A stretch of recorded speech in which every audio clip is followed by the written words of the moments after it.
नमस्कार, मैं सरोज कुमार पांडे आपके समक्ष कुछ प्रश्न और निवेदन लेके प्रस्तुत हुआ हूं। मैं जो कहने जा रहा हूं वो महाराष्ट्र के पालघर में जो बीते हत्याएं हुई 3 व्यक्तियों की, उनके संदर्भ में मैं ये बात कहने जा रहा हूं।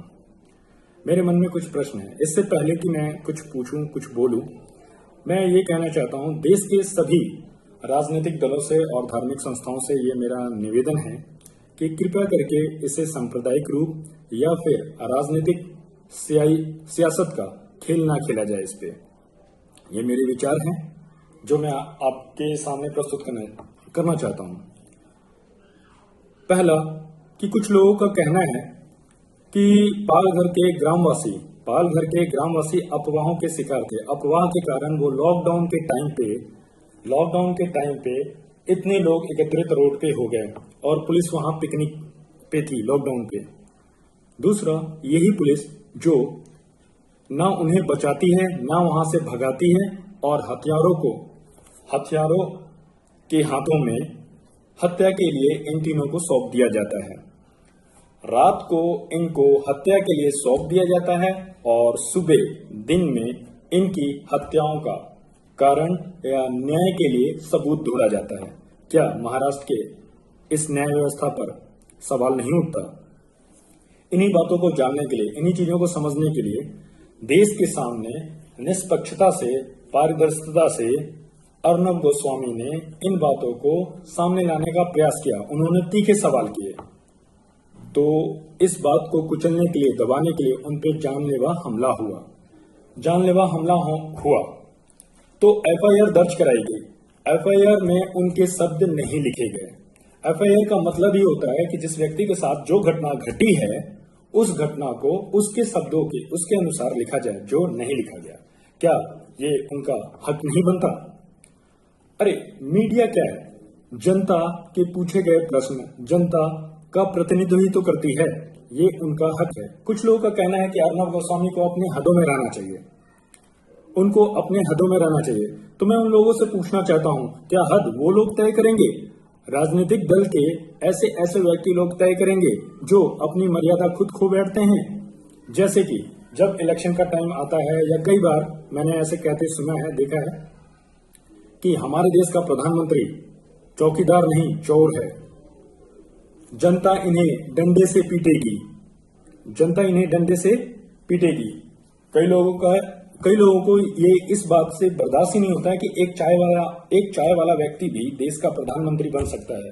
लोगों ने यहाँ तक तो ये भी कहा कि कभी चुनाव जीत नहीं सकते, एक चाय वाला कभी भी देश का प्रधानमंत्री नहीं बन सकता। हाँ, संसद भवन की कैंटीन में अगर वो टी स्टॉल लगाना चाहते हैं तो इसके लिए हम जगह दे सकते हैं।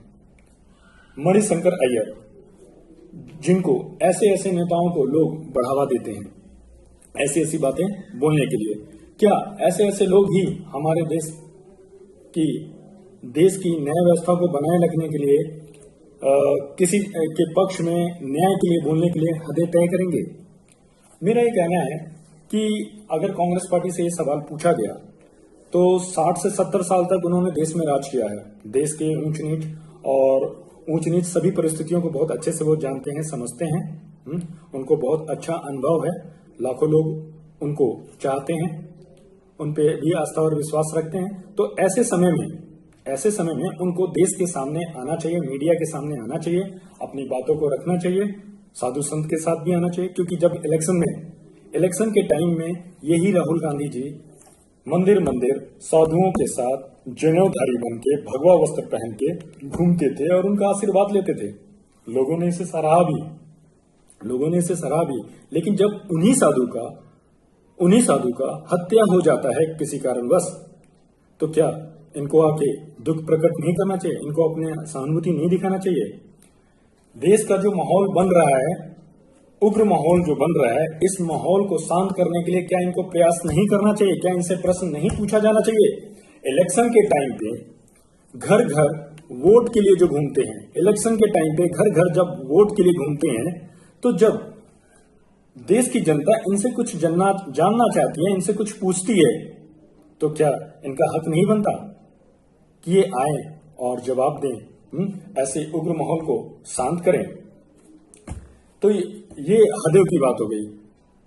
अब न्याय व्यवस्था की बात करते हैं कि जहां पर 3 हत्याएं, ऐसे निर्मम 3 हत्याएं होती हैं, तो वहां सिर्फ 3 हत्याएं ही नहीं हुई, वहां महाराष्ट्र के प्रशासन पर और खाकी पर लोगों के भरोसा का हत्या हुआ है।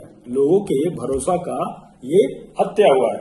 मैं ये कहना चाहता हूं कि जब मीडिया द्वारा कुछ दिखाया जाता है, मीडिया द्वारा जब कुछ आपको दिखाया जाता है तो आप उसे गोदी मीडिया बोल देते हैं, और जब कुछ प्रश्न पूछा जाता है तो खामोश मीडिया बोल देते हैं या फिर सोनिया मीडिया बोलते हैं। ये कब तक? आप सही चीज को जो जिस रूप में उस चीज में स्वीकारें और बोलें, उस चीज को स्वीकारें और बोलें। महाराष्ट्र के न्याय व्यवस्था पर सवाल तो उठता है। एक उदाहरण देता हूं, अमित शाह के आतंकी काउंटर पे भी सवाल उठा था। ये केस गुजरात में चल रहा था, लेकिन निष्पक्षता पारदर्शिता के लिए इस केस को महाराष्ट्र में, गुजरात से महाराष्ट्र ले जाया गया, महाराष्ट्र से ले जाया गया, गुजरात से महाराष्ट्र ले जाया गया। तो जो साधुओं की जो ये हत्या का जो केस महाराष्ट्र में चलेगा, तो मैं भी ये निवेदन करता हूं कि ये केस महाराष्ट्र से उत्तर प्रदेश ले जाया जाए, क्योंकि उत्तर प्रदेश हर प्रश्नों का उत्तर देने के लिए विख्यात है। ये बात रही न्याय व्यवस्था पर विश्वास की। जब बात हो रही है महाराष्ट्र की, जब बात हो रही है महाराष्ट्र की, तो बाला साहब की बातों को भी याद किया जाएगा। बाला साहब ठाकरे जी हमारे, उन्होंने कहा था पता नहीं ये किस परिस्थिति में और किस स्थिति में ये आज के समय में कैसे किस व्यक्ति पे सही बैठती है, ये आपको तय करना होगा। लेकिन बाला साहब जी के वाक्य थे, वाक्यों के शब्द मैं दोहरा रहा हूं। वो इस प्रकार से थे कि हिंजड़ा वो ही नहीं होता जो वस्त्र पहन के रोड पे घूमता है। हिंजड़ा वो ही नहीं होता जो वस्त्र पहन के रोड पे घूमता है। जो हिंदू होकर भी हिंदुत्व का बहिष्कार करता है, विरोध करता है, वो ही सही माने में हिंजड़ा होता है। तो ये आप तय कीजिए। कहने की बात है कि हिंदू सिर्फ धर्म ही नहीं है, हिंदू सिर्फ धर्म ही नहीं है, ये एक संस्कृति है, एक सभ्यता है, एक कल्चर है, एक रहन सहन का साधारण सा तरीका है। हर व्यक्ति इसे आसानी से अपना सकता है, जी सकता है, ये आपके हाथों में है। लेकिन मैं देश के सभी राजनीतिक दलों से ये पूछना चाहता हूं, बताना चाहता हूं और उनको याद दिला देना चाहता हूं कि आप हर साल 15 अगस्त और 26 जनवरी मनाते हैं, रिपब्लिक डे, इंडिपेंडेंस डे मनाते हैं। उसी अधिकार से मैं पूछ रहा हूं और बोल रहा हूं कि देश का सुप्रीम कोर्ट अर्नब गोस्वामी के साथ है, मैं अर्नब गोस्वामी के साथ हूं, आप किसके साथ हैं? इन बातों का जवाब आप मुझे कमेंट बॉक्स में दें। जय जवान, जय किसान, जय भारत माता की जय हो।